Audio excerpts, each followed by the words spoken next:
ਅੱਜ ਗੱਲ ਹੋਣੀ ਹੈ ਮਸਜਿਦਾਂ ਦੇ ਬਿਜਲੀ ਦੇ ਬਿੱਲਾਂ ਦੇ ਮੁਤਲਕ। ਮੈਂ ਗਵਰਨਮੈਂਟ ਆਫ ਪਾਕਿਸਤਾਨ ਤੇ ਗਵਰਨਮੈਂਟ ਆਫ ਪੰਜਾਬ ਨੂੰ ਇੱਕ ਰਿਕੁਐਸਟ ਸਬਮਿਟ ਕਰਨਾ ਚਾਹਨਾ। ਮੈਂ ਚਾਹੁੰਦਾ ਹਾਂ ਜਿਸ ਤਰ੍ਹਾਂ ਦਿੱਲੀ ਦੇ ਵਿੱਚ ਹਰ ਇੱਕ ਘਰ ਨੂੰ 200-300 ਯੂਨਿਟ ਬਿਲਕੁਲ ਫ੍ਰੀ ਪਰ ਮੰਥ ਦਿੱਤਾ ਜਾਂਦਾ ਹੈ, ਇਸੇ ਤਰ੍ਹਾਂ ਮਸਜਿਦਾਂ ਨੂੰ, ਇਬਾਦਤਗਾਹਾਂ ਨੂੰ ਬਿਜਲੀ ਦੇ ਬਿੱਲ ਦੇ ਵਿੱਚੋਂ ਰਿਲੀਫ ਦਿੱਤਾ ਜਾਏ ਜਾਂ ਬਿਜਲੀ ਉਹਨਾਂ ਦੀ ਮਾਫ ਕਰ ਦਿੱਤੀ ਜਾਏ ਜਾਂ ਕਮ ਅਜ਼ ਕਮ 50% ਬਿੱਲ ਮਾਫ ਹੋਵੇ ਇਬਾਦਤਗਾਹਾਂ ਦਾ।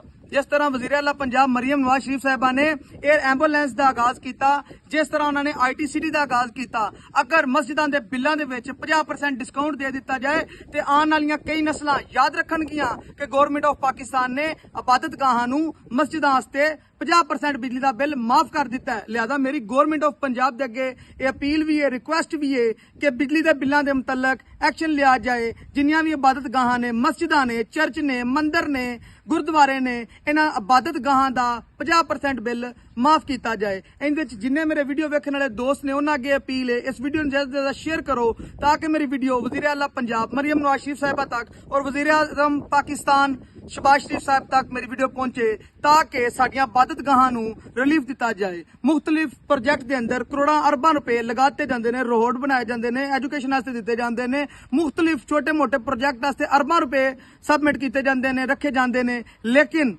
क्या साडियां इबादतगाहां दा हक नहीं बनदा?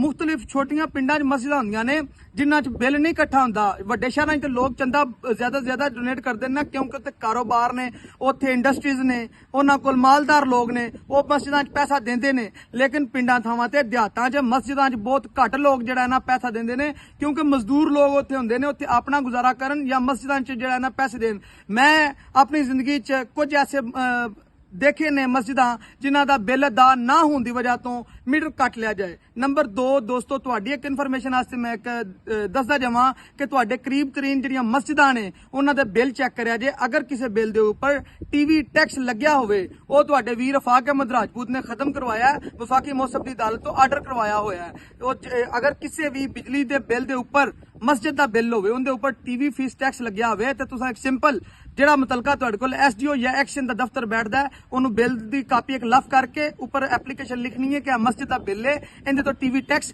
ਖਤਮ ਕੀਤਾ ਜਾਵੇ। ਉਹ ਜਿਹੜਾ ਪਰ ਮੰਥ 35 ਰੁਪਏ ਜਾਂ 50 ਰੁਪਏ ਲਿਆ ਜਾਂਦਾ ਉਹ ਵੀ ਖਤਮ ਹੋ ਜਾਏਗਾ। ਬਹੁਤ ਸ਼ੁਕਰੀਆ ਦੋਸਤੋ, ਇਹ ਵੀਡੀਓ ਨੂੰ ਜ਼ਿਆਦਾ ਤੋਂ ਜ਼ਿਆਦਾ ਸ਼ੇਅਰ ਕਰ ਦਿਓ। ਅੱਲਾ ਹਾਫਿਜ਼।